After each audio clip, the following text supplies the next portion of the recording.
Bueno, el vestuario es consciente y está mentalizado de la situación que atravesamos actualmente,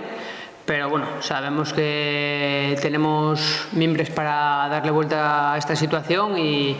sobre todo está mentalizado y responsabilizado de la situación y de darle la vuelta a la misma. Bueno, yo creo que empezamos la temporada realizando muy buen fútbol. Sí que es verdad que no nos acompañan los resultados y eso al final te merma un poco. Yo creo que creemos que tenemos que ser un poco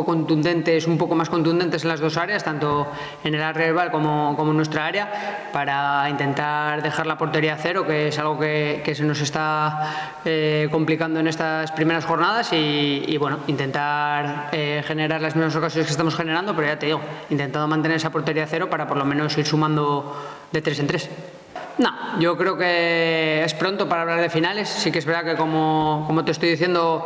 el equipo, la plantilla está responsabilizada, está mentalizada de que hay que ganar, hay que empezar a sumar de 3 en 3 porque bueno, estamos en una situación complicada, son 3 de 18 si no recuerdo mal y bueno, lo que te digo, es un partido importante, es un equipo que está ahí abajo, está ahí con nosotros y vamos a su casa, vamos a intentar hacer el mejor partido posible, como te digo, intentar mantener esa portería a cero e intentar ganar el partido.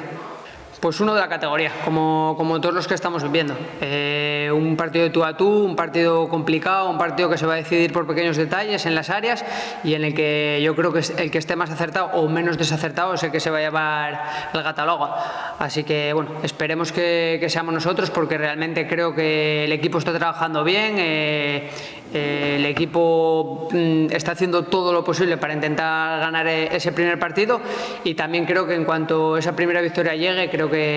que vamos a liberarnos más y vamos a empezar a sumar de 3 en 3.